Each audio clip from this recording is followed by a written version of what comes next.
Welcome everyone. This is Distant Radio 3305 and we are back with another episode of Dangerous Cosmology. We've been on and off over the few weeks, last few weeks, sorry, mixing up my words. But yeah, let's first say hello. First with me is of course Selfish Pie, our co-host, who will be Hello! well, he will be leveling up soon. And of course, our dear Dr. Sarah Bosman. Welcome. And tonight's episode will be a little different from the others. We don't have a set topic, but this will be the last episode for the summer, at least before October, because because Dr. Bosman is busy otherwise. But today's talk shall be exactly about that. So, what's it gonna be? It's gonna be worse audio than usual because I'm on my backup microphone. Yeah. But apart from that, I think the vague topic is what I do, what I've been doing, and all of that fun stuff. So Don't worry about the microphone. It's the running gag now to have at least one technical issue. yes, Definitely. exactly. Absolutely. So you will be especially busy this summer. You said that will probably include. What will that include? If you have been busy the last few weeks already. So what's making you even busier? Summer is basically when all the big scientific conferences take place. Those are basically like conventions where all scientists that work on a specific area get together in a place, and then they all tell each other what they're doing and make big announcements. Oh, so is it public? Usually there's an attendance fee, but anyone can register, just like a normal convention. Although they can be a bit boring for the general public. They're mostly fairly technical. Would only be so. very exciting to a scientist. And they don't really bother giving you a lot of background into why it's interesting. Just because they have to get to the point. But May I ask whereabouts this is taking place? there's a big European one every year called EWAS, which is basically the E3 of European astronomy. Topics in all of astronomy, plus public outrage, plus people selling stuff. It happens every year, and this year it's in France, in Lyon, Liverpool. So that's one of the ones I'm going to. Is basically the big one for all astronomy. So how is that spelled? Because if I search for EUAS, I find the Estonian Entrepreneurship University of Applied Sciences, which is close, but not what we're looking for. Entrepreneurship, all right. It stands for European Week of Astronomy and Space Science. So it's EWASS. Oh, it's a W, not just a U. That's fun. It can be a bit exhausting because you get all day, every day for a week. There's usually about 1,000 astronomers there at a typical meeting. Oh, okay. Stay motivated for a week of exciting stuff. Especially since many astronomers are quite introverted, so it gets. Is there anyone that you're specifically looking forward to hearing from? It maybe like a panel or some other such thing? So many. I looked at the program and there's like too many things for me to attend. All the things I want to attend, they clash. It's ridiculous. Right. That's the worst. Today there's like the big announcements that take place in a huge room with like everyone being there. I think there's like 3 major announcements per day. But the rest of the day is like split into 5 or 6 like sub-cons, depending on the topics, and then you can't go to all of them. It's the worst. Oh dear, I'm just looking at the schedule. It looks really colorful. It's very varied. There's even a session about. There's many sessions that are only vaguely astronomy. Like there's one about archaeology and astronomy, about things like Stonehenge and things like that. Oh. So it's like, so is that like looking? Or well, no, that doesn't make sense. I was about to say, is it about looking down upon other such things? But I was like, as soon as I thought of that, I realized how stupid it was. So are you talking about like in reference to Stonehenge, like how it is able to be used as what is it like a calendar? Stonehenge specifically, we don't know, but like the general topic of archaeological monuments and very ancient astronomy from prehistory. All right. One of the sessions. Stonehenge in particular, I don't think people agree how it was really used.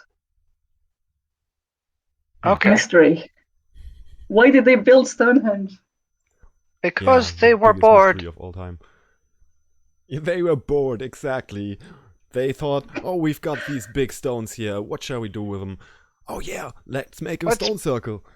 Let's move them.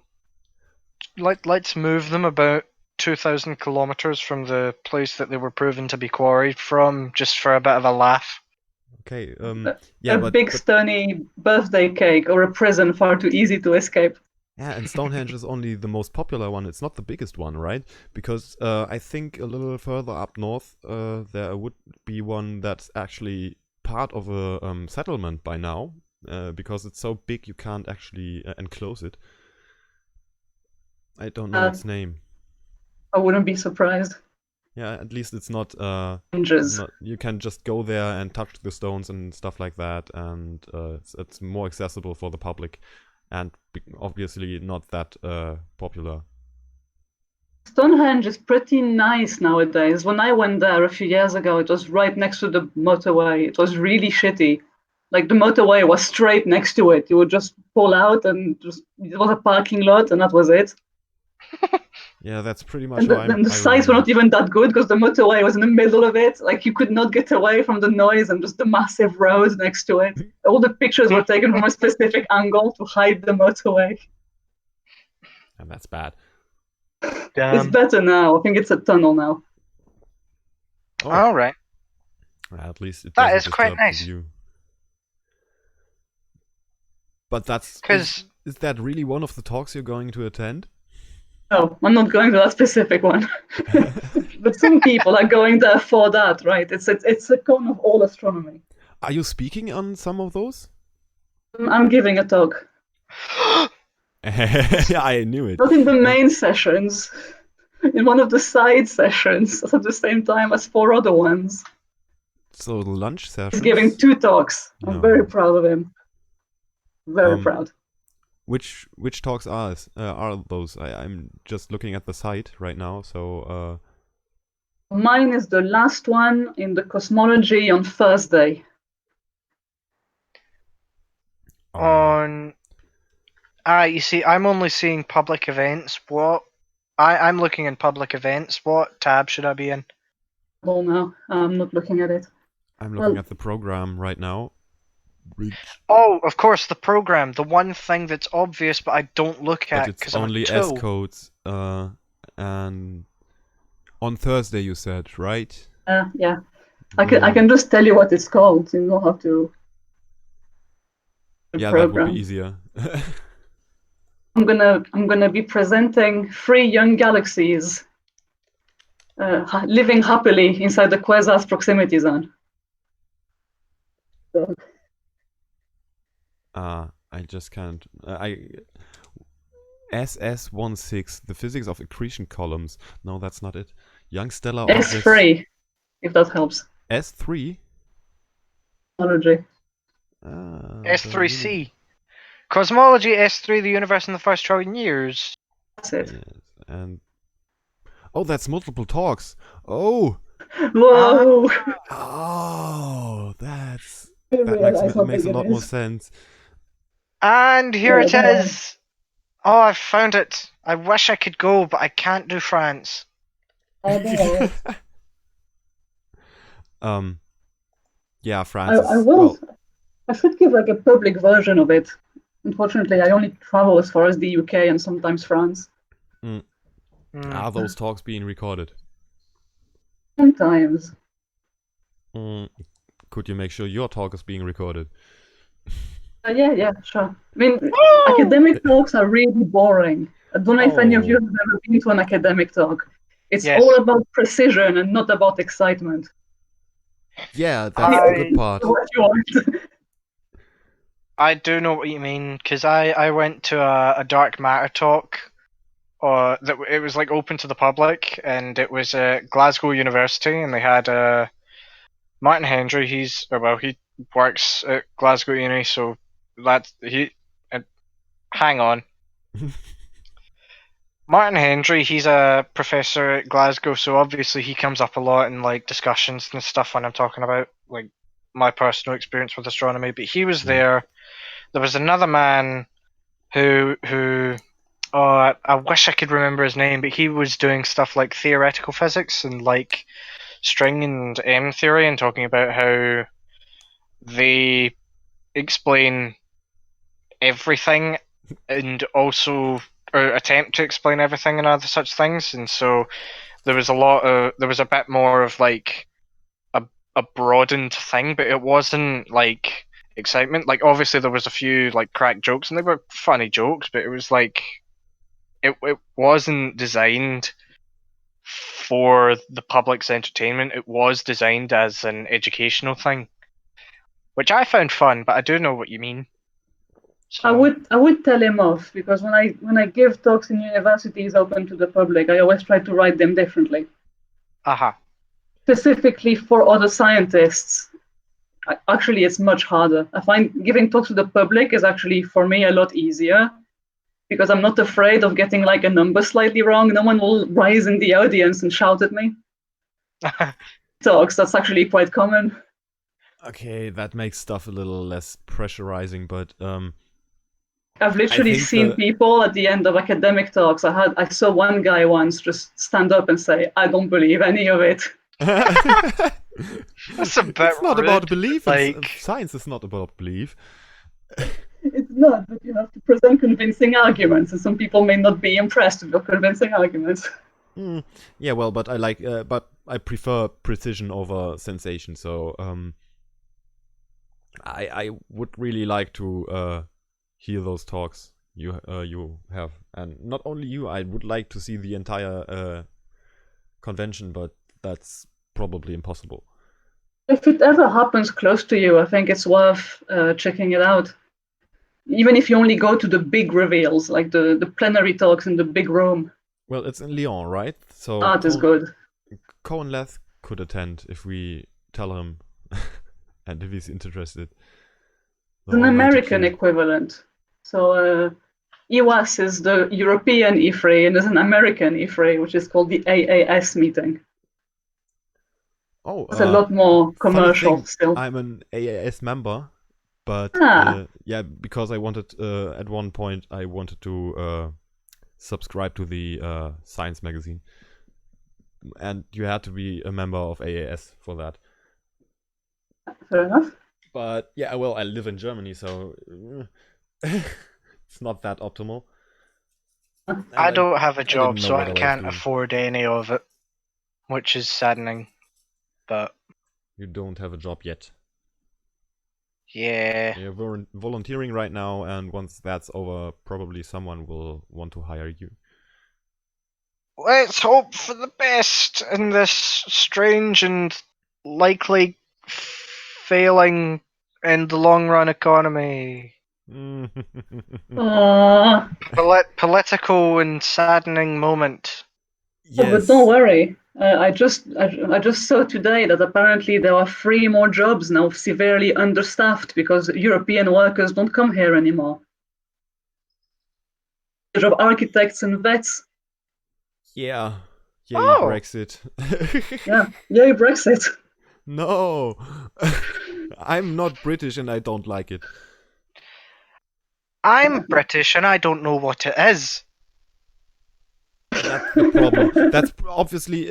I know that in the UK there's a TV show that actually watches people watching the news. So Yeah. around Brexit, Uh, there were there were obvious doubts about the if the general populace would be fit to vote, because they were all not well enough educated. They didn't even know what the consequences of what they were voting for. Uh-huh. I mean, at the time of the vote, I was like fifth, or well, not at the time of the vote, but at the time of like the first introduction, I must have been like 15-ish.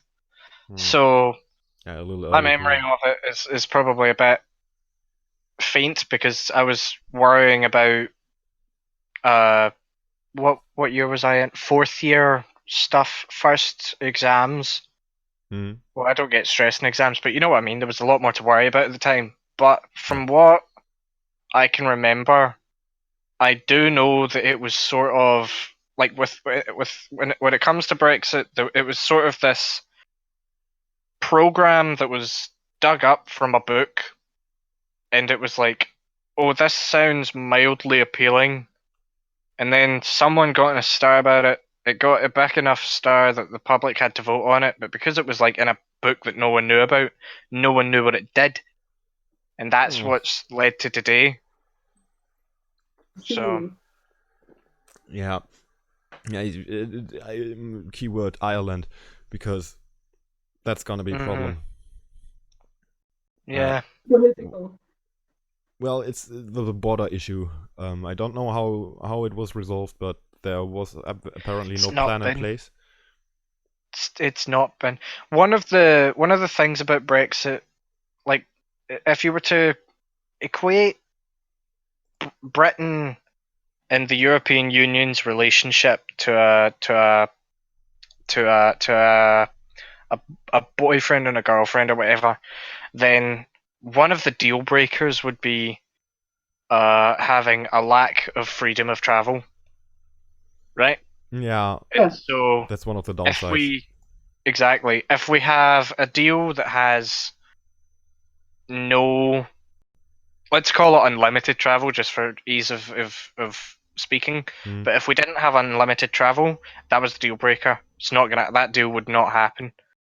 Except that, and the reason for that, or one of the reasons for that, is because of the Irish border. Because the Democratic Republic of Ireland is part of the EU and Northern Ireland is part of Britain, then if that didn't happen, then it would just become this huge thing, and it probably won't, which is a bit sad, bit miff, but oh well. Yeah, the customs stuff. Well, if it wasn't resolved, so the customs border is now drawn between Ireland entirely and the rest of the UK. Do I understand that correctly? It is, but well, Ireland's just separated in two. The north is part of the UK and the south is not, and that's already hard enough. Yeah, and now it's Religion even and harder. so on. And now, if they're actually separated, there's enough people on both sides that don't want a barrier that they'll just restart the war, basically. Yeah, and that's, well, it's depressing at some point because it doesn't. Yeah. I was at a conference actually when the Brexit vote came in, and we were making memes about it. The next day, everyone was integrating it into the. Yeah, it's well, the most digressing we have done so far. Yes. But it's a hot topic still. Yes. It's a very Kiana sad says, topic. anyway, cosmology. Yes, so we were at the EWAS, that's the shorthand, but that's not the only thing you're attending, right? Because that's only 4 days. 5 days, Yeah, sorry. I'm doing two more. So one is the anniversary of the Cambridge Cosmology Center, and one is a small retreat in Italy where they're just getting about 40 cosmologists in an abbey for a week, making us give talks to each other and force us to collaborate. And they sent us an email today saying there are no shops of any kind in the abbey or around it. Oh, I'm getting a bad feeling. Wait, it sounds like a murder mystery. So that happens still. Wait, what First, I- for sure. I can't tell what you're saying. Are you saying an abbey? An abbey. An An abbey? abbey. Yeah, It like is. What is that? a mansion of So sorts. monks used to be. Oh yes, let's pull up a ABBEY. picture. Let's pull up a picture. There's a complex pull of up a- buildings. Wikipedia. A complex of buildings used by members of a religious order under the governance of an abbot or abbess. Abbess. Oh, so it's like a house. Essentially, yes. All right. But also like a church. It's hair. Oh, Oh. yeah, It's in this Oh. thing. sweet. So it's like a house sanctuary mix thing. Yeah. Where you used to send children that really misbehaved so they would be monks instead. Oh, that looks like an aerial shot of my school. So actually. bad children get sent to Hang on. the abbey, and there they get drunk. Very bad. Oh god. Yeah, it's essentially what monks did. Yeah. They didn't eat, they Well, they drank. made wine, right? No, beer. Lots of beer. But yeah, The that's life of a pretty monk. much. Yeah, not too bad, is it? Not too bad. Mm. It almost makes you forget that you're in the middle of absolutely nowhere. Yeah, but 40 cosmologists, I imagine that would be fun. It will be fun. I'm sure it will. It will be very productive, that's for sure, because there's literally no place to run away from your work. I'm looking forward to hear what you've what you have to tell about that, not about us, to us about it when you're back. I've been to one such thing before, and they are remarkably useful to get started on new projects and having new ideas. Because you just you never know where you're gonna have a good idea. You just have a chat with someone about almost anything, whether it's by a poolside or in friends or just in the garden. Oh, is there a If you pool? get I can't ideas see of a people. pool. Is the pool inside? A tiny, tiny pool outside that's not even heated. I don't know. Well, it's summer, so come on. Don't need a heated pool. Yeah, Should but actually it's be a really British nice. summer. Designate Really someone nice. to. Oh god, just a second. Oh, My English. what's? Set someone aside to stir the pool so the water's moving and it gets warm faster. Oh, right. Be very efficient, energetically speaking. But it's astronomers, not cosmologists, right? It's cosmologists. Oh, cosmologists, not astronomers. Sorry. Oh, these ones specifically. Oh, I'm going to, and I would like to be there. it's where I'm gonna present this new research I've been working on for the first time, and I'm absolutely terrified. Oh, do you want to tell us? Don't tell them. about I'm it? absolutely terrified. Would you like to give us a description? I can give you the broad strokes.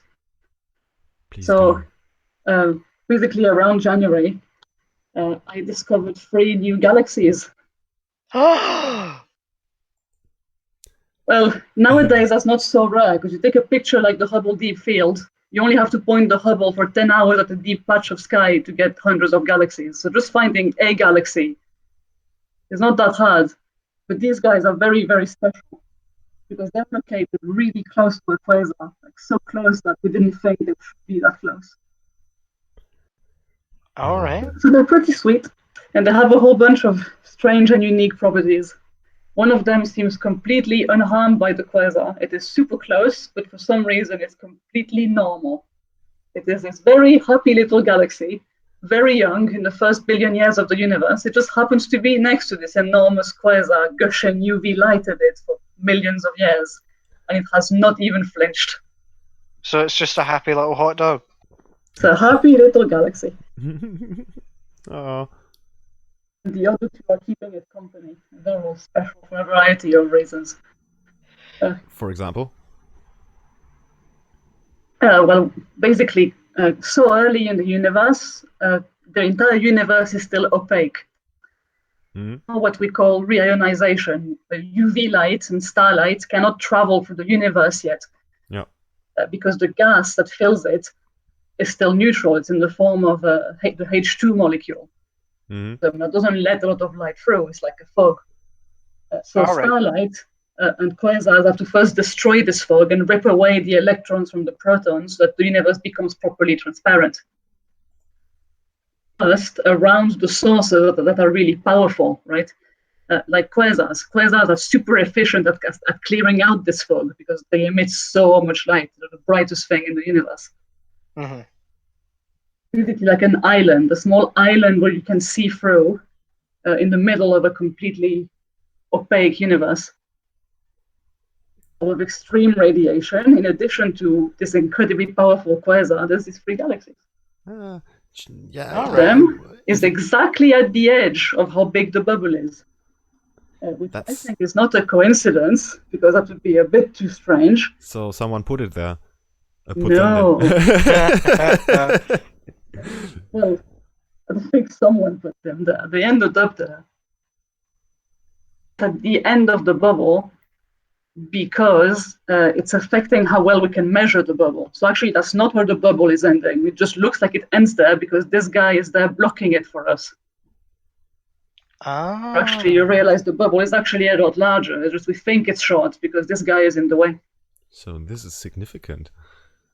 If it's true, then if you remove the effect of this galaxy, it would be the biggest quasar bubble ever. If you consider it as a thing, so this bubble of transparent material around this quasar, it would also be the biggest thing in the universe. Which is a record I'm very proud of. I'm hesitating to ask, but do you have pictures? Well, I have pictures, but I can't show them yet. They're also not that impressive. Yeah, you say I've that, never seen but early galaxies. They're blobs. Put yourself in your shoes. Put yourself in your shoes. Are those pictures impressive or not? Well, it depends what you expect. The thing is, so early on in the universe, things like spiral galaxies don't exist yet. It's not going to be a beautiful big galaxy or anything like that. It's going to be that's not what I'm not looking for. An artwork. I'm looking for information. Well, the pictures just show that they're blobs, basically. Early galaxies are all blobs because they don't have a structure yet. These guys are like 3,000 times smaller than the Milky Way. Like the building blocks of galaxies, more like baby galaxies. Still, I want to see. Can I go there? Can I just quickly get some feedback, because I've said 2 jokes and no one has even responded to them yet. Am I either failing to emit successful and intriguing comedic value, or am I just not funny? I don't know. Maybe I'm just not listening. No. That's quite rude. Funny. Actually, I always miss the cue, so I don't even recognize them as jokes, even if they were funny. I'm taking them seriously. I might have just cut you off. I'm sorry. That too. It's fine. It's just I felt really happy with myself for coming up with the hot dog joke when talking about galaxies, because either you didn't notice it or it just wasn't funny. Yeah, I like the hot dog one, but I didn't want to interrupt with my laughter. I registered it, but no, it's true. It was an appropriate description. Also, keep practicing. I feel validated. Okay, so we can keep going. Yes, sorry. That was ultimately meant to be like a... Never mind. Nope. Well, we laughed. So if you wanted to at least... Success. Sort of. Yes. I'll shut up now. It's situational comedy. That's what you need to practice. Yes, I need to get better not that you need to get better, but that's what makes everything work better in senses of comedy. But I do. Mm-hmm. Yeah, of course. Practice makes perfect. But back to you, Dr. Bosman. Well, I suck at comedy. That's why I have to do science instead. No. You need someone to write the jokes for you. I need a job. See? There we go. Huh? Yeah, putting you on the spot there. I will need. Well, if all goes according to plan and I get my own group in the not so distant future, I will need, in addition to scientists, a secretary. Wait, like, He will like that. I heard wait, that. like, seriously? Yeah, well, why not? I'll let you know. I think a secretary would be an understatement, but it would be a good way to enter the field. No, it's literally a secretary. You have to manage grant money and book travels and stuff. That's fine. I can probably do that. It's a valuable skill because the people in science who manage to get funding are usually quite bad managers because that's not why they get the funding. They get the funding because they're smart, in the sense of, but they're usually not very good at managing. Yeah. So we do need people who manage our money for us. Tell me about it. We just spend it all on supercomputers and servers, and then it's all gone. I know it's only a, I know it's only a stereotype, but I'm already bad with people. Is that a redeeming factor? It's a qualifying factor. I think that's not necessarily good in any circumstance. Well, did you say you were bad with people? Yes, I am horrible with people. It is more common among scientists than the normal population, but that doesn't make it a good thing. Usually the scientists who succeed are still mildly good at people skills. Who hate other people so much that they never go to these conferences, not even once. Ooh. But they do have a harder time. Reasons. It's just easier to strike random conversations when you actually talk to people. And then you get ideas, than by just never communicating with anyone. I mean, it's true. Out of my research so far, I think about half of it has been my ideas. And the other half is me helping other people with their ideas because they need my skills. Well, sometimes you don't have all the skills yourself, right? Makes you valuable. And hopefully, what's it called? Important? No, more than that. Substantial. Yes, but significant. God damn it! Successful? No, not. Let me just try to describe what I mean. You're in a way not so easily replaceable. Right. You're in high demand. Unique. You still can't. I got you native speakers, guys. Help me out. Well, I speak Scottish, not English. Yes! Indispensable. Thank you. Thank you. That's the word. Or not expendable. That too. Unexpendable. Yes. All right. Okay. So English lesson, somewhat of a success. English has too many words. Yes. Too many words that mean different things but are spelled the same as well, like read and read. And read and read. And read and read. Yes, but I get those. There's also ones that sound the same but are spelled differently and mean the different thing, like red and red. Or there, and there. This is a fun number. Yes, I enjoy it. I have a video about if English pronunciation would be consistent, what it would sound like. It's amazing. I'm also, I think everyone has seen this orange infographic style of meme picture that just describes all the contradictions in the English language. Where are you putting this? I need to see this. This sounds fun. I would have to go through my picture library with it, which is thousands of pictures big, but it had an orange background. That much I know. and it had Don't white worry. text. It was You can post it because orange background with white text is like everything ever. yeah, it was just like a rant about the English language, and I don't even know if I still have it. It's irrelevant for the conversation. So Yeah. Anyway, cosmology. talking about these galaxies, they're very cute. I'll be showing them off next week, and I'm very scared because I've been working on them and keeping them to myself for the last 6 months, measuring every little property of them. I know everything about them, and they're a bit like my babies now. So well, I'm afraid they'll all hate my babies. Oh, they won't. I hope What? you'll be successful with that, but I really hope we get to see them afterwards.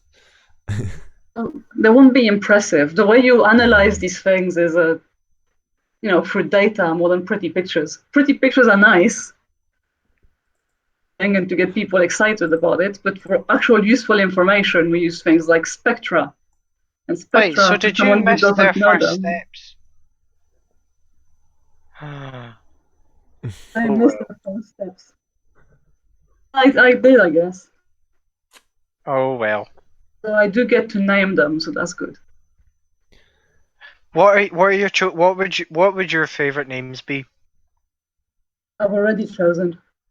All right. Ooh, can you tell us? We won't leak them. We're not on air right now, of course. Obviously, I we mean, are. yeah. I don't think anyone who will actually find out next week will listen to this before. It would be a very strange coincidence. Well, I Eris. mean, even then, if you're the one that's discovered them, then there won't be any record of them at all. That's true. So there wouldn't be any way to locate them in the sky. That's true. Um, But anyway, I've called them Eris. Eris, like the goddess of discord.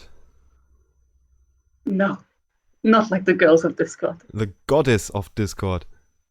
It's Eris, Aerith. Oh, Eris. Okay. Yeah, I just read it Is that an Eris. Egyptian god, or am I being silly? My God, I'm glad that neither of you got it. It's named after the Final Fantasy VII character. Oh! I'm glad that it's not obvious because I'm afraid that everyone will get it and think it's too nerdy next week. Actually, it sounds like a Oh. decent normal name, right? So, that's great. Aerith Gainsborough. Okay. Not pronounced with TH, but it's spelled with TH.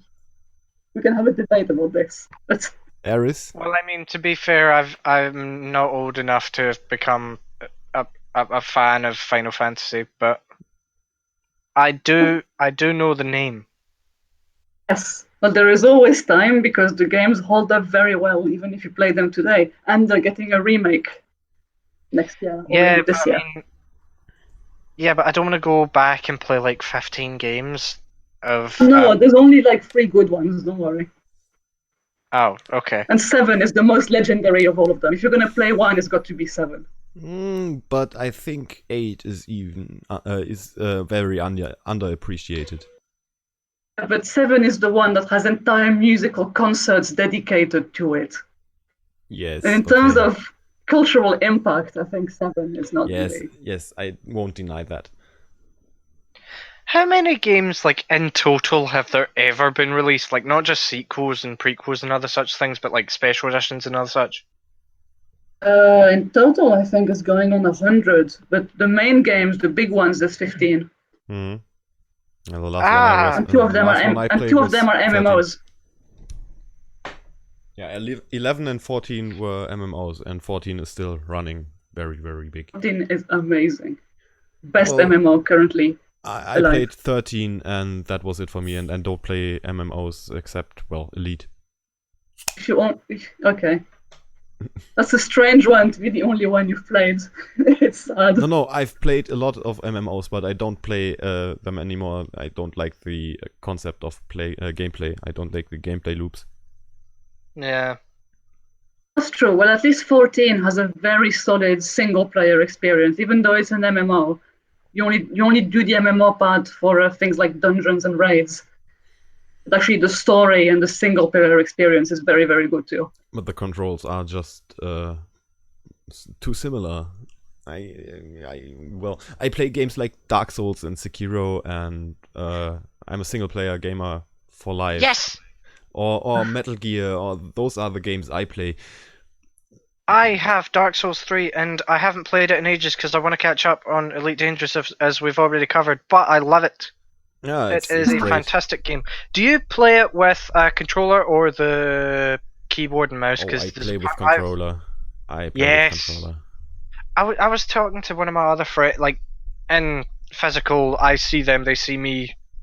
But if you're into Japanese history, I recommend playing Sekiro, because that's if your muscle memory of Dark Souls is very fresh or well trained, Sekiro will just challenge you that much more.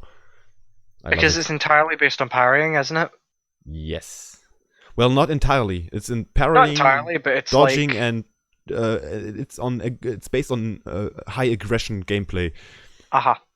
Because if you go into the defense, you're already doomed. In the most cases, at least. It's completely it's completely the opposite of Dark Souls, and at the same time, really not. Yes, it's very, very similar in some parts, but the fighting system is it's your muscle memory wants to do the opposite of what needs to be done in Sekiro, because Dark Souls trained you the other way.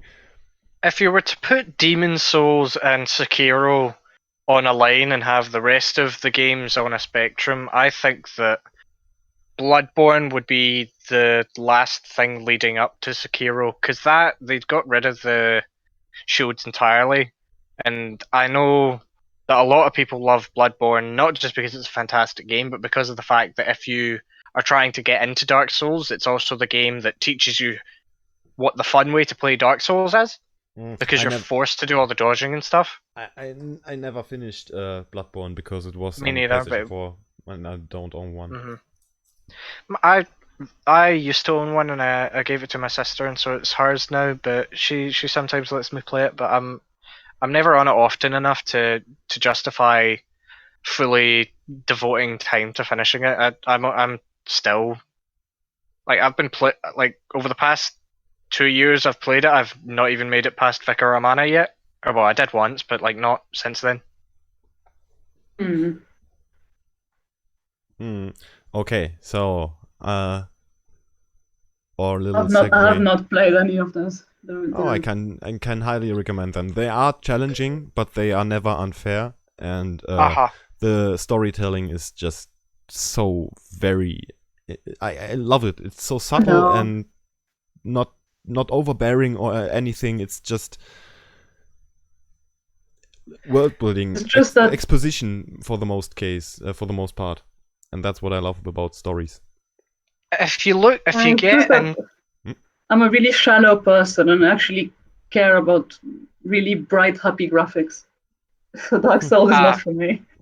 Well, Dark Souls 2 and Dark Souls 2 and everything before that was one of the main complaints was the lack of a proper color palette, but Dark Souls 3 sort of went more into a color palette, and Sekiro, people love it now because it's so saturated, and it's at daytime as well.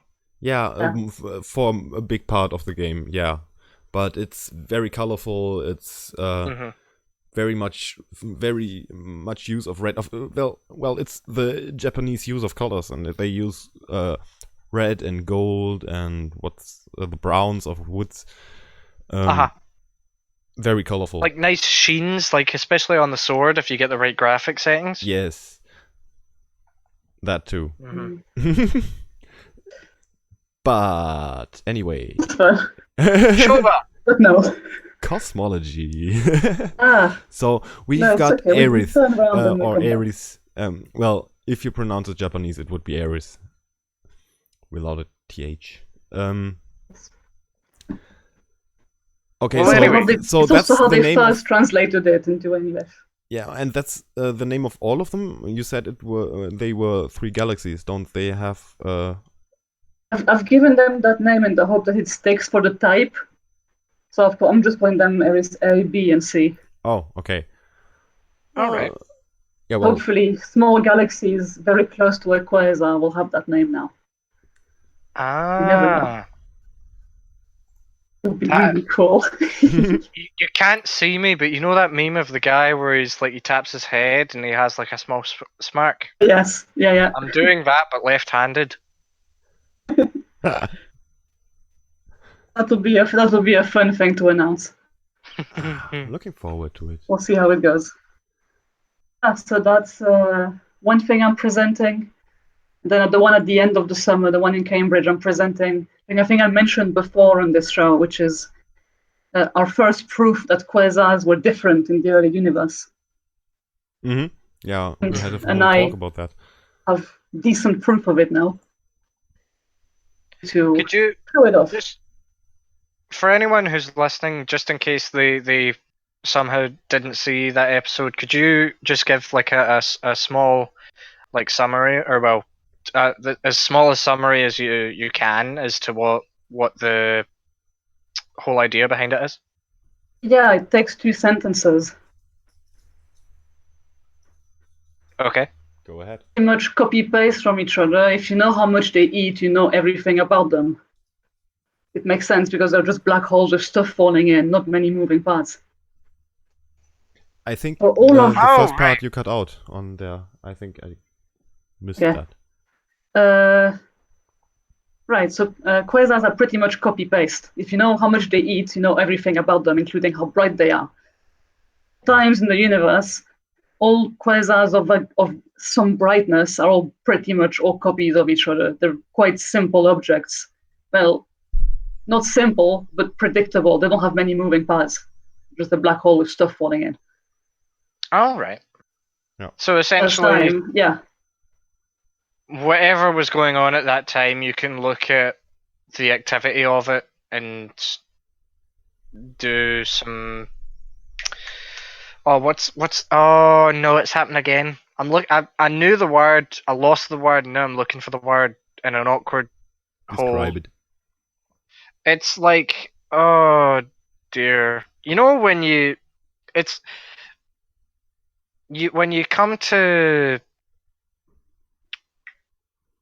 when you figure something out, you come to a Realization. no, but conclusion. So it Conclusion. allows you to draw conclusions and derivations and other such things. Use. That's a good word. Cues Yeah. or hints? Yeah, so basically, from a quasar's spectral light, you can deduce, how much it's eating, pretty much. Oh, Ah, deduce. Yes. That for the same brightness of quasar light, same now or 5 billion years ago or 8 billion years ago, all the ones of the same brightness are pretty much the same because they're all doing the same thing. Unlike galaxies, which are all different because they all have a lot of ways they can go differently, different structures, different types of stars, different histories and collisions and whatnot. But quasars are pretty much all the same. Except billion years of the universe, where we now have that those ones were different. But they were different. So once you go past the point when the universe was very young, those quasars are not behaving exactly with the same physics as later on. And so if we can use those, well, would they be young or elderly quasars, would you call them? Definitely young, very young. Young the youngest quasars. The youngest? I've ever seen. Because, like, obviously it would be youngest now that I'm thinking about it, but the only reason I say or eldest is because, like, you're looking as far back as you can, whereas you've already seen that time. But, Well, in a way, all quasars are the same age. All black holes are the same age, as long as the seeds they came from formed early on. These are basically the same age because they're forming blocks all started when the first stars turned on. These are more or less the same age. And most quasars are more or less the same age by today. Ah, Yeah, they grow and they evolve, but they all started at the start. that That's makes the a lot of sense. tautology. Yeah. Well, anyway, But some very rare exceptions of galaxies that are really latecomers and whatnot. But that's the exception. They're very rare. all right.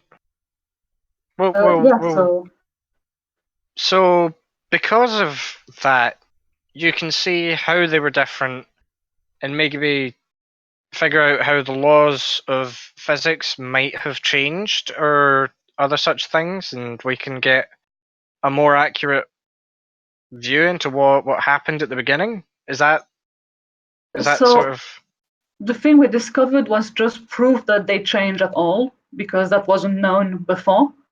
all right? Theories why that may be, why the changes that we see happen, but we don't know enough. Just our goal was just to prove that they do change. Observational. All right. And then the theory behind it could go one of many ways. So we have three theories in our paper. We came up with three possible reasons why this could be, but it's just hypotheses at this point. If telescopes accept to observe the thing I have requested them to observe, we will know more. I spent a lot of time doing too, convincing telescopes to look at stuff for me. Telescopes, if they get approved, and actually doing the observations. I'm just thinking the wrong thing, because I'm imagining you actually talking to a telescope. Telescope, please point over there, please. Yeah. Oh man. It's not. It's very harsh selection committees. It's just like having a conversation with an AI, and it's like you give a conclusive argument, and it's just like it returns no. No. Just no. Just no. Success rate of convincing telescopes has been quite low so far. So what? So 5. What? Why? Oversubscribed, right? So the worst I've ever applied to is a telescope that's so unique and so powerful that they get 18 times too many projects that people want to do with them. Oh. And to get your projects to go through. Okay, that's. Wow. I thought they were just playing around the rest of the time. They were just rejecting everything and just doing their own thing. No, it's just that there's only like 300 usable nights per year if you count all the bad weather we get. Mm-hmm. So you can only observe, you can only accept 300 nights worth of observations. And for 5 nights, that's already 5 nights out of 300 gone. And then there's all the other astronomers in the world who also want to observe stuff. So it's always. We need more telescopes. Yes, more telescopes. We need please. more money. Yeah. I think so. Well, I don't need more money yet. Well, no, I do, but you need more money.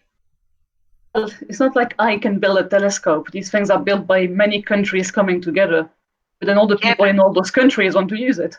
Yeah, but Makes you know sense. what I mean? I think. Yeah. In the US, right, universities are so rich from all the student fees that some of them have their own observatories that are competitive with the best in the world, but only their own researchers can use them. They don't share with anyone. In Europe, you have a different system where all the members of the EU pool all their money together, and then whatever is built, they can all use it, which is nice because then you don't have to be a rich university for access to them. Attitudes. Yeah. Hopefully, when is the what? Hang on, I need to think of how to structure my sentences. What is the supposed finishing date or completion date for the European large thing? What's it called? ELT. Yeah. The very large telescope. European Large Telescope. It used to be Yeah. called the European Extremely Large Telescope, EELT, but then they changed the name. Imagine if it was. Or well, no, that's a poor joke. I retract it. So when will that be completed? It's already being built. They have all the foundations in. They're saying it would start operating in 2021. Ooh. That sounds so far away, but it's only 2 years.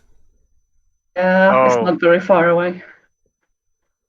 My mind was in 2018 for a minute. I was thinking that if I was smart enough and I managed my time well enough, I could get my. Or well, no, I know it's stupid, but I am hoping like if I get into or well, no, I'm in first year next year, but if I or when I get into first year, I'm gonna look at second year materials as well, just in like spare time. And I don't know what the policy is for first years doing second year exams and second years doing third year exams, but I was hoping to do something like that just because I like to show off that I'm a smartass. Lol. If you were good at the material, it was your supervisor's job to give you harder and harder stuff until you couldn't cope. Because that was the philosophy. And no one had an easy time. I'm gonna be honest. Struggling, they give you easier stuff. I think the first half of that sentence cut off. I didn't hear. Yeah, I said had a different philosophy that if you find the material too easy, it's your supervisor's job to give you harder and harder stuff until you give up. Ah, right, okay. But no one has an easy time. And that's true, because the things you see in first year can be easy to you, and there's a lot more stuff you could be learning. So The only reason it's going to be easy for me in first year though is because in Scotland and like I'm sure I've explained this already, but in like the last year of high school you can do something called advanced hires, which are the equivalent of first year uni level. You just need to do catch up stuff and if you get immediately into second year. So that's one of the things that will make it easier in first year for me. But the entire reason of or well, not the entire reason, but one of the things that I've heard from quite a lot more people than I expected was that in Scotland and in England and all that, first and second year are sort of just to get people at the same level, like from different educational backgrounds. Or well, not. I don't want to say backgrounds, but like different educational locations. Like Americans, obviously, they come over to St Andrews. There's sometimes people from England come up to Scotland, despite the fact that they've got. Actually, no, that actually doesn't make sense. But like essentially everywhere is like first and second year is just to get everyone on the same level, is what I've been told. it's not true where I work. Definitely not. We even in first year, in UCL, that's definitely not true. Right. It's true we go kind of easy, but they will still learn stuff that there's no chance they've seen before. Things like quantum mechanics or practical astronomy, which are not on the curriculum of any high school, as far as I'm aware. Or well, what degree? Yeah, it's like I'm talking about physics. What? Or no, no, I know what degree, obviously physics, but like what? To what degree do you mean? Like, how deep into quantum mechanics do you go in first year at UCL? At least solving the Schrödinger equation. Right, I've not done that, so fair point.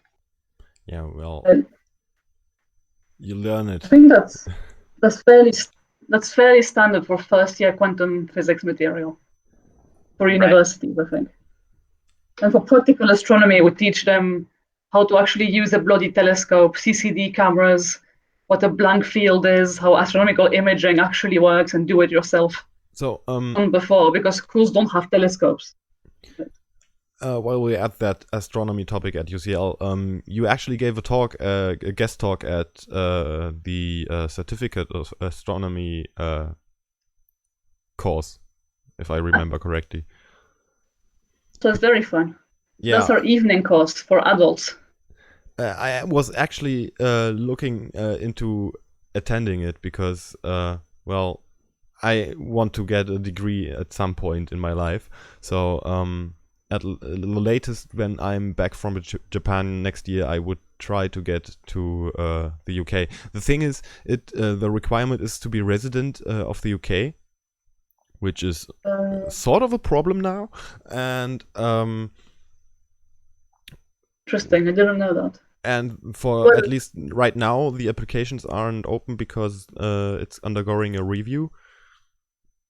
I didn't know, but I know the organizer, so I can ask for you, and I'll tell you. It's That would definitely be nice. worth it. It's a very good course. Yeah, So even it's if just it would be adults hard that for show me. up one evening, and then at the end you have to do a proper project too. Yeah, You see, it would be you see, expensive for me. I'm sure it is a very good course, but I am very selfish, and I am trying to convince Michael to come to Glasgow and do my course with me. Yeah, but I can't attend that course because I don't have a high school diploma. I don't think, well, yeah. St. Andrews, yeah. Yeah, that's why I need to actually attend that certificate course, because I can just, if I were a resident of the UK, I could just go there, and after that I could just attend university as any other scholar. Mm-hmm. Yeah, that would be nice. Yeah, and that's one of the only ways I can actually get into higher education. So I want to do that. I encourage you, for sure. Yes, and also I would be able to engage in scientific outreach more, because that's one thing I want to do too. But before that, I have to go to Japan, and maybe I might stay there. Depends. Oh yeah, what's the story with Japan? What's going on? Are you meeting Shank? I've been meaning to go to Japan at least once my entire life, and I haven't been there yet. And I'm 31, so I think it's time. So next year, latest, I will go there, even if I have to go on foot. It's 3.5 months of walking, so it's doable.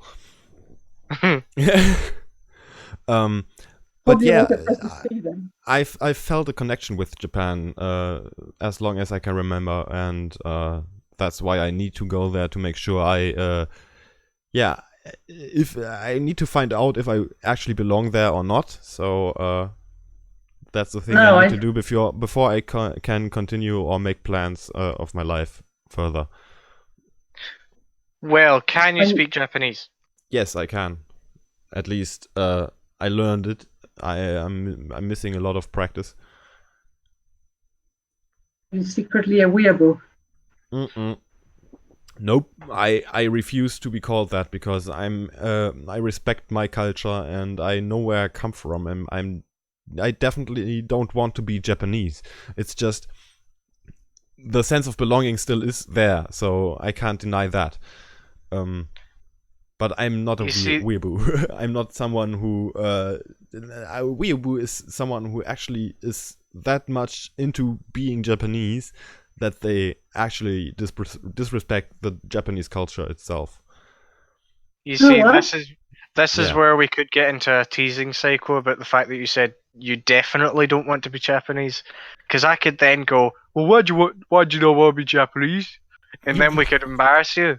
Well, but you see, I'm not going to do that. There are a lot of many good reasons. There are many good reasons, and there are many good reasons against being Japanese. But if I were offered the choice where I could be born, if I have the knowledge I have today, I would choose Japan. So, but that's that's still as far as it goes. I'm not set on becoming some person like.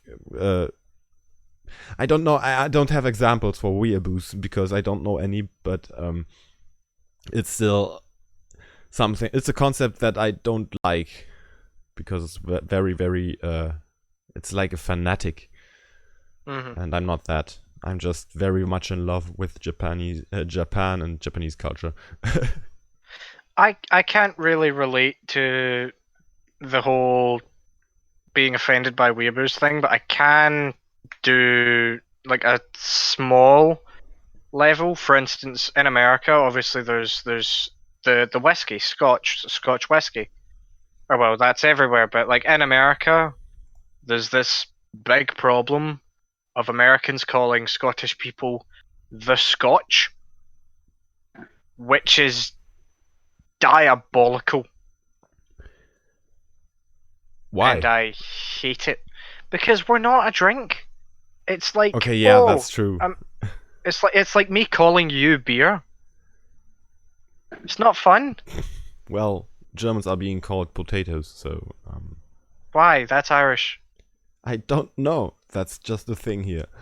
Oh Yeah. well, can you make beer out of potatoes? No. Because I know you can make. vodka. Can you not? You can make vodka out of potatoes. Or Absolutely. what else? Well, alcohol.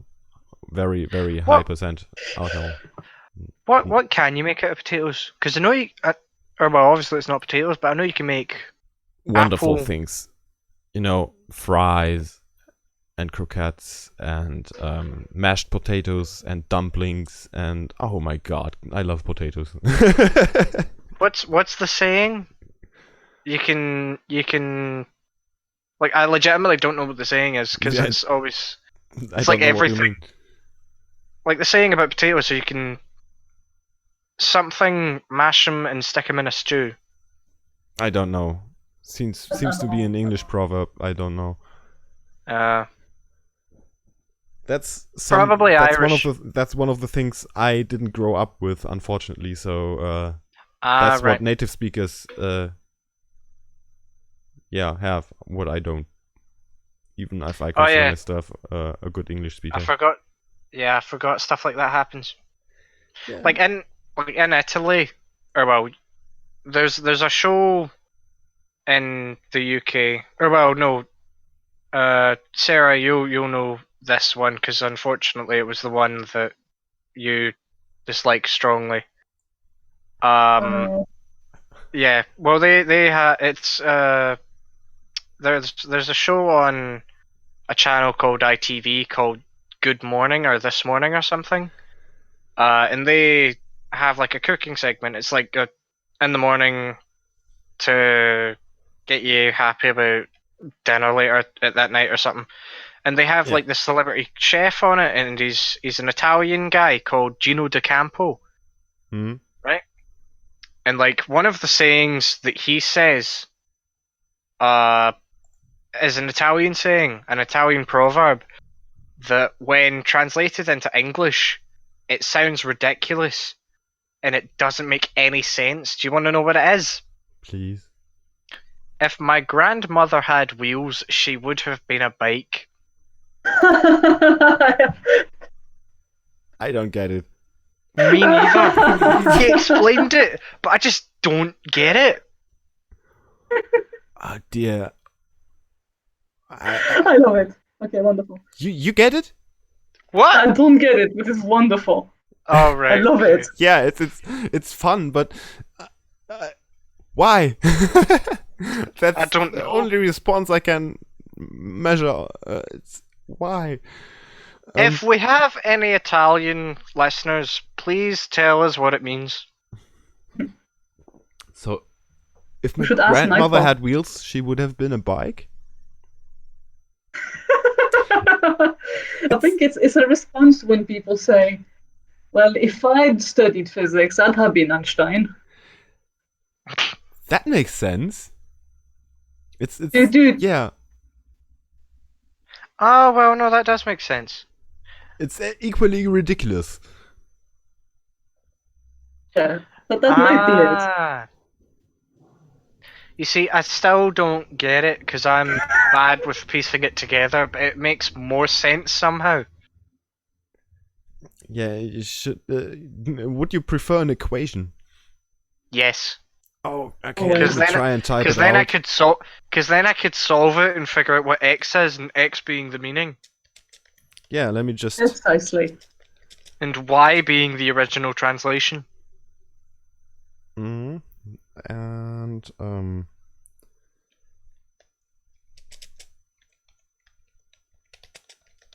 That's, yeah, I'm typing it out right now. he's legitimately like typing something out. Yes, of Like course. this is gonna be fun. I mean, it's very bad because we're doing a podcast, the final episode of a podcast, and no one can see. But I shall describe it to you, and I will try There. to fill the empty noise. I Because can insert a screenshot for the for the. Well, we have nobody watching right now, so wait, all no the one? listeners. No, we have listeners on the radio, but we have no viewers on the streams. So Oh right. everyone Oh, can so it's look on the at the stream. Discord. It's on Discord On the Discord. Where on the Discord? in the Great Hall. In the Great Hall. Good. Where is the Great Hall? Where? I've lost it. It's the top channel in the distant radio category. I still can't find it. Dude, Why am I ping you. blind? There it is. Oh, okay. I was about to ping you. Anyway, that's the equation. You see, there's no X. I can't. That's unsolvable. Well, it's it's A plus B equals C. Ah, so it's logical. It's some sort of logical, yes. It's like a bad Pythagoras. I did get that right, right, Sarah? I didn't look at it. I can't find it. Don't worry. I will ping you. Just hang on. There. Oh, for anyone who's listening, it says grandma plus wheels equals bike. Me plus studying physics equals Einstein, and then so that I can attempt to understand it, what is written below it is A plus B equals C. Yes. Hence, my retort about a false Pythagoras, because it's no square. Pythagoras is yes. What is there any rules that you can do when it's like the square root of something plus something to make it easier? Like not the square root of something and then all of that plus something, but like the square root of like x plus y, like and it's x plus y all to the half. Oh, you mean like binomial formulas? But I don't think that would make it easier. Well, no, but is there any way to? You see, this is one of the issues that I brought up with another one of my face-to-face friends. That's a FTF. That's a good acronym. Hang it, write it down. But anyway, with one of my FTF friends, he's actually pinged it or written it down. Thank you, Michael. Why not? Well, I've anyway, got the keyboard ready. Well, with one of my FTF friends, we ended up. I completely forgot. We're talking about maths. Right. Thank you, Sarah, for keeping me on track. But with one of my FTF friends, I've said it too many times now. We were talking about we were talking about maths and like trying to describe an equation, but there's no way to actually say an equation where you can get the same interpretation. Like we tried to talk about quadratic formulas, and even though it's quadratic formulas and it's like easy to understand, like actually talking about it and knowing how to describe like what you're writing without a diagram, it's impossible. And there should be like a systematic language for maths so that you can understand it. I can't believe no one's actually come up with one yet. I mean mathematical language. Aha. Yeah, it's actually a thing. What? Of course it is. Of course it's a thing. It's just not that fluent as regular language. It's very, very clumsy. It's like for all and exists and all the logical operators, implies and equivalences, all those symbols. If this, cool. then that. In essence, it's like a programming language. There is. It's an almost completely formal mathematical logic. Yeah, and that Completely what's formal. that's Formal logic is a yeah. whole field of maths, actually. Yeah, and that's what's I have not making been it taught hard this. to talk about it, or to paraphrase it, because Not all high schools teach it, but some of them do. Yeah, formal logic is a whole field, actually. yeah, and I'm I very prefer annoyed. I prefer analogies for that kind of thing, because that makes things so much easier. Just You use see, image language, and that works in most cases. It's not that useful for science, but you definitely need to know it if you want to study maths properly. Yes, of course, but it helps I visualize stuff in talks between people. I am very annoyed that I did not know of this language because I did go to what was voted by some committee to be the best high school in Scotland. And the fact that we didn't have that is saddening. It's That's okay. You still Maybe you had know, other advanced topics instead. yeah, exactly. You still know a lot of other stuff. yeah, but like You can't know I'm everything. selfish. Yeah, but you can't Yeah, but know I want to everything. know everything. Yeah, I want that too, but I can't. So I have to live with it. I have to learn and have to forget and stuff like that. I want to go against the physical limitations of the universe such that I can imagine Graham's number in its full capacity Yeah, within Right. my head. that's why I'm Then you should studying study AI. maths. No, you should study AI, because transferring your mind into a digital system would achieve all that. No. Like it legitimately wouldn't. There was like I can't remember who done it, but there was like to store the amount of information that you would require to have any form of understanding of like how big Graham's number is, the amount of volume the minimum amount of volume that you would have to have for the energy density of that data to be It like would be low bigger than enough, the sum of the energy of the entire universe. not of the Oh, entire universe, but to have that.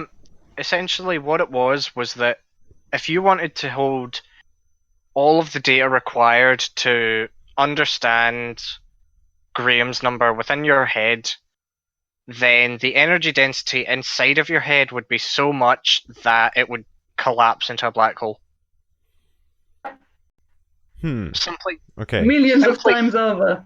simply thinking of a number would collapse your head into a black hole. But that's just like saying you can define anything to be arbitrarily large, and then when someone asks you, can you make it even larger, you just say +1.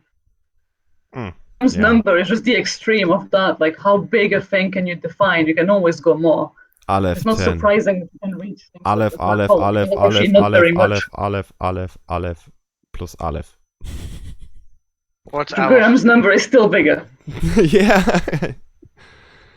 The Aleph is it's the symbol for infinity, or for Oh right. one infinity, because Wait, Infinity. no. that's one of the symbols in maths that actually makes infinities countable, and that's pretty mind-boggling. Oh right, There, I was getting confused for a minute. I thought you were trying to define infinity as a number, which is impossible. No, you no. Right, I can get it now. actually. You can actually What? define infinity as a number. There's multiple ways to do that. How? Math that try to do that actually. Things like uh, I can't remember. They're called something numbers. Numbers you can define, and you can go to infinity and back again like a loop. You can define these things in maths. Nothing stops you from defining anything you feel like.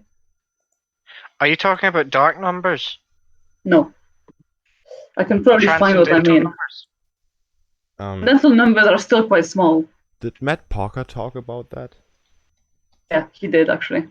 I need to Um, find this video. yeah, Watch I'm just all number file videos, all of them. That is my advice. Yes, As someone you who should likes do maps, that. watch all of them. It's a lot, but do it. All I shall. worth it, and they're very fun. Seeing as how you're giving me a recommendation for what I should watch, I want to give you a recommendation for what you should watch. Go on. There's a YouTube channel called Device Orchestra, and they did exactly what it sounds like. They make music, or they?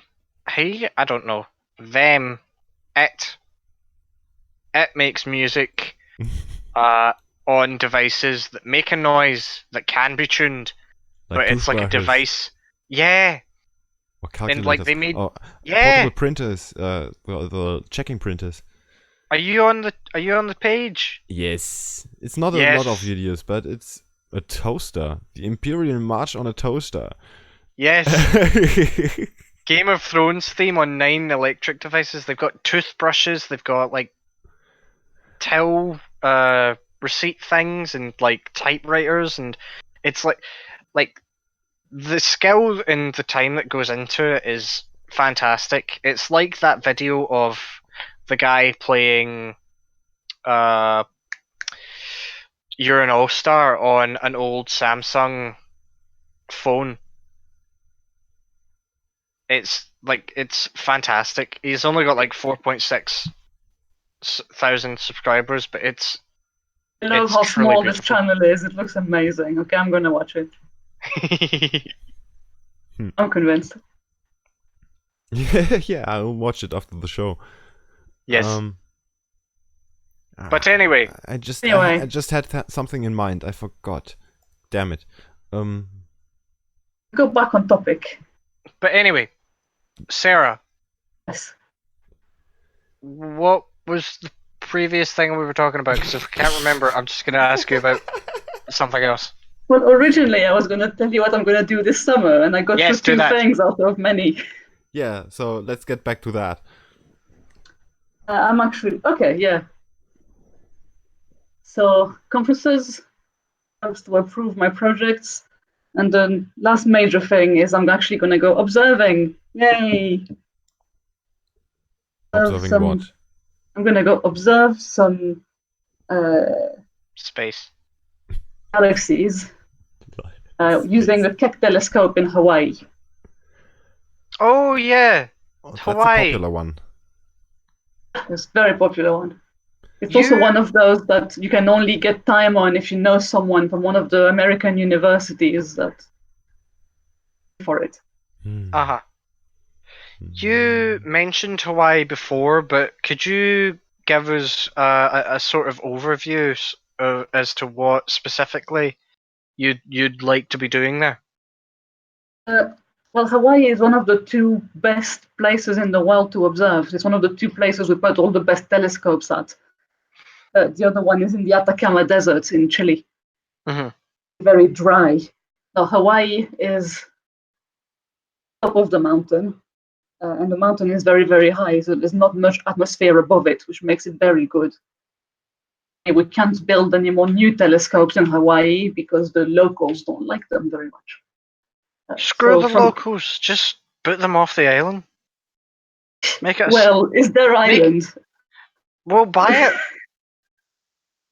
That's kind of what the US did when they annexed Hawaii as a state. They didn't really want to be a state. They kind of got colonized. Well, then buy the US. Very happy with the US just building stuff on their island without their permission. I think Hawaii is more similar. It's more Asian than American. Maybe not anymore today, but it definitely used to be. Now it's all full of fast food shops everywhere. But still, the telescope is on Mauna Kea, if I remember correctly, right? Mauna Kea, which is the biggest and the most sacred mountain of Hawaii. That's kind of yeah. I mean, sacred is something subjective, but when all of your population sees it as linked to a deity or the mountain where gods live, I can see why telescopes are unpopular. Well, then just tell them that the telescopes let you make sure the gods are doing all right because it's like a doctor to them. Oh yeah, right. Not Like they stupid, believe just that. religious.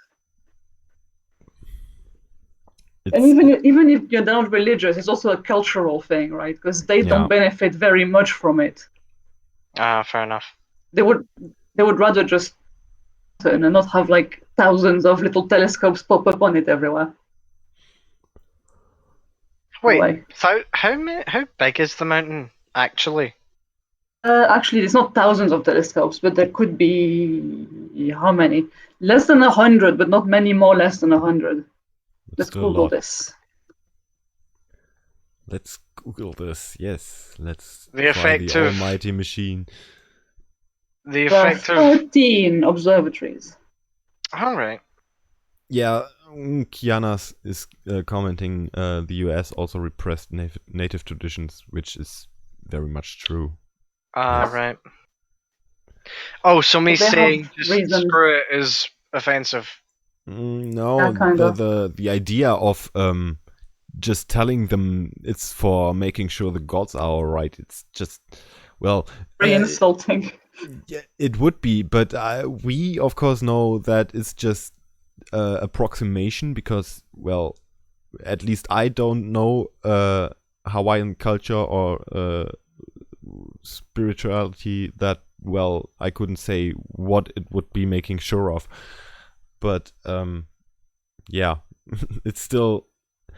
And from an Right. outsider, it would still be offensive, of course. So ultimately, I'm an asshole. No, Oh. you're just No, an you're not. idiot. That's To be fair, a that's lot of good point. astronomers don't have much patience for the debate. They think if it's the best place in the world to put them, they should be, happy Yeah, that the it's thing is- in their country, The thing is, astronomy is one and of they the can things you negotiate. actually. The astronomy is one of the things you can actually miss things and never see them again. So it's kind of a pressing matter to get Well, get to do the astronomy work as soon as possible. wait, well, I mean, I'm sorry, there's a small technicality with like the whole missing thing stuff. What about proton decay? Proton decay. I mean, we won't notice one proton decay. A what? Happens in a facility like the LHC or Ice Cube or something that's actually a particle detector. There's no way to tell the difference between a proton decay and a strong cosmic ray. Cosmic rays happen almost all the time. Some of them are really hefty, so they can be very energetic. Unless you can actually study the explosion or the decay in detail, you can't really tell what caused it. All right, okay. So you actually have to be able to witness it to get the Most data. powerful cosmic rays ever. You can't spot them. I think there's one that something to you if you've studied physics. The most powerful cosmic ray ever seen, a proton with 1 joule of energy. Oh, Jesus Christ. Yeah. And that hit the Earth, and it created a particle shower in the upper atmosphere. It just disintegrated into a whole cascade of events, and that was seen in many, many parts around the world. So if it's things like that that happen once in a century, you can detect them even if they're far away from your detector because they make a whole cascade and eventually that reaches you. You can't really tell exactly what caused it or exactly what it was. It's like hearing a loud noise. Right. Just I'm see. I'm not trying to devalue what you're saying, but for anyone who hasn't studied physics in any high form, essentially for a proton to have 1 joule is immense. It's Like, absolutely insane. It has to be going so close to the speed of light exactly. to have Because that kind of energy. it has such a low mass compared to anything else with 1 joule. Yes, It's but the rest of the difference, if you have it at 99% of the speed of light, it would be still the difference of energy needed to accelerate it to the actual speed of light would be immense. Infinite. Yes, Infinite. infinite. And if 99% were only 1 joule, it's amazing how much energy, how exponential the increase of energy in requirements is. It's Oh, no. 1 joule is much more than 99%. It's like 99.999999%. yeah, that's just even more baffling. It's incredible. Yeah. And yes, if you actually want to reach the speed of light, you need literal infinite energy. It's What if you were to add another 9 onto that? How many joules would that be? Another what? Sorry? If you were to add on another 9 to that decimal point, how many joules would that be? Scaling would be about exponential. It's hard to do on top of my head. Like 1,000,000? Ah! oof. That's a steep increase. So Or that less? That's from hard to 1 say. to 1,000,000 in 0.00009%. That's how scaling to the speed of light works. Yeah, but that actually puts things into perspective because most people don't realize how well, if you try to imagine the first step of the way, the 1 joule step to the 99.999%, or what, I didn't count the nines right now, so sorry for I think the it was like imprecision. 7. But all those 99.9999999, oh, that was one too much, percent, that's just 1 joule. I'm still trying to imagine the curve on a graph, and I can't imagine the point, the distance between the last few million joules. Well, actually, the one between the 1 joule and the million joules. It's just like I don't have a scale for it.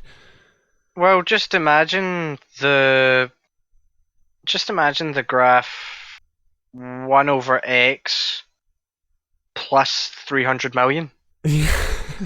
Okay, I got it to 1 over x, but then it's still That's not it, by the way. yeah, but it's still amazingly much, and it's yeah, you can't paint it, I would say. It's the beauty of hyperbole. The most crazy conic sections. Mm-hmm. That's why I love science. It's just Science doesn't care about you, it just wants to be weird. Yay! That's why I love it, because I am weird. Yes, we are. We all are, at least to Yes. some degree. I consider myself at least to be very weird. I consider myself at least 2 out of 8 weird. What? At minimum. That's a weird scale. Like at minimum. Like I'm that's at my least day-to-day. 3 out of 7 weird. At You least. see, I could have said I was 4 out of lampshade, but then that's not weird, that's insanity. Well, Good thing I find about science is you don't have to be weird to be a scientist. no, you don't. You I get want- away with being weird. I'm just weird for different reasons. I'm just a scientist, but in heart also. Definitely for me, weird. it was the other way around. I wanted to be a scientist so that I could get away with being really weird. Because now if I walk around the office with no shoes on, no one cares. That's the I can beauty just of do it, isn't it? whatever. Oh, that's the imagine the only times that you could have the ability to go around the office wearing something, or well, this is probably an extreme, but like the only time you could get the excuse to go around the office in just like a dressing gown would either be in a business, in a retirement home, or as we have just learnt, in an observatory or other such environment. Mm-hmm. Because that is just the dream, just being able to walk up and go about your day in a dressing gown. Because they're just so comfy. My joke has not landed yet, so I'm gonna stop it. Oh, it's good. I actually have an office mate who sometimes comes in her pajamas to work. That's I one didn't of hear a word of that. I actually have one of my office mates who occasionally turns up to work in pajamas. Yay! I want to be Wants his to. friend. So Ah, Why did I that's- say his? I don't know why why not I don't know why not why more sorry Hold on, let me press reboot. no, why aren't more people working in science? It's because just we're paid like shit. yeah, okay, but look, just look at the comfort. It's just awesome. You can Do run you around want a the job way. where You no can just one be cares who what you you are. wear? Be a scientist. Do you want a job where no one... Or, well, no, actually, that's... Write that down. Make an ad for it. From it. We need Too, like if stuff. you're an artist, I guess all of these jobs where you can decide for yourself what you do. It's pretty Yes. nice. And as an artist, well, I at least consider myself an artist. It's the best way is to work from home or live in your studio or whatever. But that's essentially the same. Yeah, well, it's the same in science. If one day you feel like working from home, no one will really care. And you turn up when you have a reason to. Yeah, still, I would, if I would be working in science, I actually would have, I would probably prefer to be among the people that are like me, which are then scientists for the most case. So I would prefer being at work.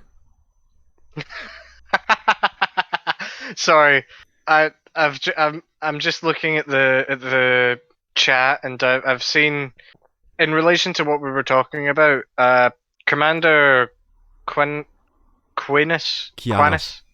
Kianis. A German person is better than English than me, so that is a good thing. But they've said that they work in retail and have served customers in their pajamas. Now, if that isn't the dream, I don't know what is. That's pretty sweet. It's just fashionable, you know. It's just fashion. You I can't mean, really why buy nice pajamas if no one can see them? No, the thing is, pajamas are comfortable. And that's the thing, why ever take them off? And Kiana's selfish pie meant me, but I'm German and I'm better at English than he is. Or than him? Ah, god damn it, I'm doubting myself You're now. German and better at speaking English than me, a Scottish person. Persian. Persian. Persian. No, I actually have a knack for pronunciation in different languages. That's sort of some. That's actually why I sound so German when I speak English, because subconsciously I'm trying to suppress my accent, and that just makes it worse. That's. Oh well. I think I've misinterpreted what you mean, but I'm just gonna go with it. That's similar to what I do. Like when I was learning German at school, oh well, I will admit, in the beginning, I was forced to learn German, so I didn't enjoy it in that way. But when I was doing German, apparently, like, my accent was just fantastic. Because my teacher, or every teacher that I had, whenever I was learning German, like, they were the teachers, they had a fantastic German accent because they were speaking it properly. And so the way I would learn is that I would just say the word exactly the way that it was meant to be said. So it wasn't that I was trying to put on an accent, it's just that I was speaking German. Like I'll try and remember a sentence. How do you say birthday again? Geburtstag. Geburtstag. Yeah. Yeah, it still sounds not entirely German, because you're I don't know what you're doing wrong. It's very subtle. Meine Geburtstag ist So it's not meine, it's mine. mine because I'm a man. Yes. And no, it's because meine is plural. Ah. You see, this is why I dropped German. But mein Geburtstag ist 14. November 2001.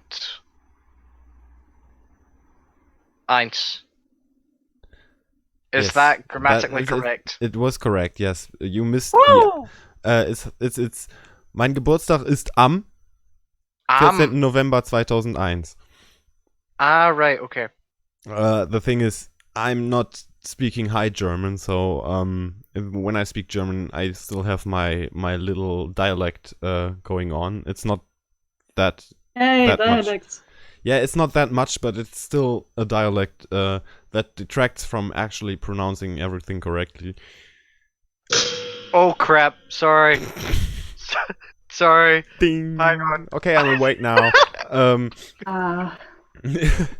No. Sorry, I don't know what that was.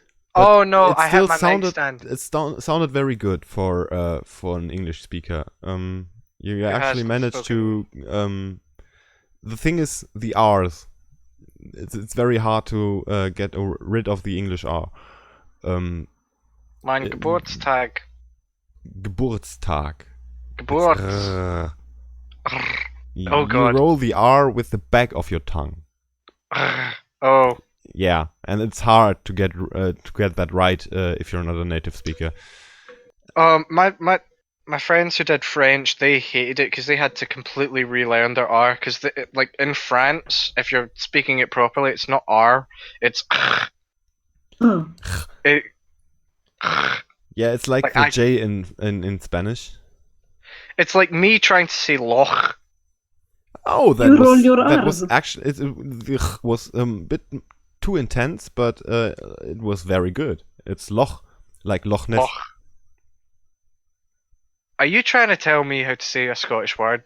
No, in Scottish it's Loch Ness, but in German it's Loch Ness. No, we say loch. You say Loch? Loch. Yeah, we say that's, loch. That's exactly how you pronounce. Oh, that's the one way to pronounce the ch in German. The other is like a cat. Oh. Like weich for soft. Ah.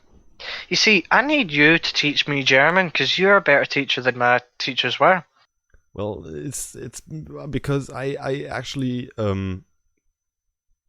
think about why stuff sounds like it sounds, because I actually wanted to understand English the way it was meant to be understood by a native speaker.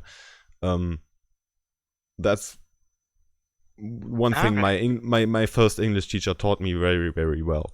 So but I'm still missing a lot of the practice for English. That's why I want to go to the UK, by the way, because that's two fly with two birds with one stone. Mixing up my proverbs now, but then I would get my English practice and my degree in science, and that would be perfect. Also, Sarah hasn't said a thing in a while now. Yes, we are terrible people. I'm very sorry. I speak no German at all. What? You speak poor German? No German whatsoever. No German. Okay. What languages do you speak? I speak Italian and Romanian, which roll the R's like this. Yeah, that's I'm still another way. I speak French with the guttural rouge. But we were mentioning your dialect / accent one day a while back. Yeah, I didn't catch that episode. Yeah, we didn't really figure out what it was, but looking at your name, at your full name, it would actually probably be Romanian, I think. I am a dual national and I'm properly both. So my dad was Belgian and my mother was Romanian, and I have both passports.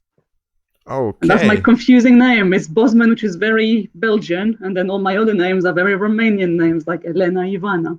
Yeah, but Sarah Ah, is just Sarah. It's a universal language name. Yes, Sarah works in all languages. Fortunately. Um, but as still, as for me, so as you're I will be quiet. no, sorry. You go first.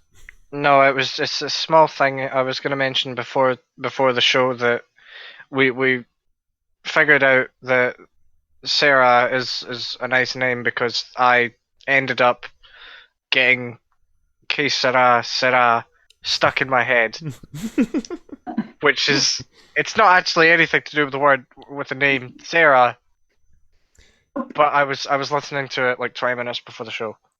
It's a damn good song. Well, Yes. anyway, sorry. Yes, Michael. So, your accent isn't defined. Is that right? Not really. Well, my English teacher in school was Scottish. Yay! The man I actually spoke English with over the internet the most when I was a kid was Indian. Indian. All right. My influences are everywhere. Awesome. Even if you do think I have a French accent, it's not even a purely French accent because I speak Belgian French. Yeah, Like my French-speaking friends always make fun of me for it. It's a dialect and it has a weird accent compared to French French. yeah, but All French right. would have been my first guess, but my second would have been Romanian just by doing research, because by just hearing I couldn't make it out. Yeah.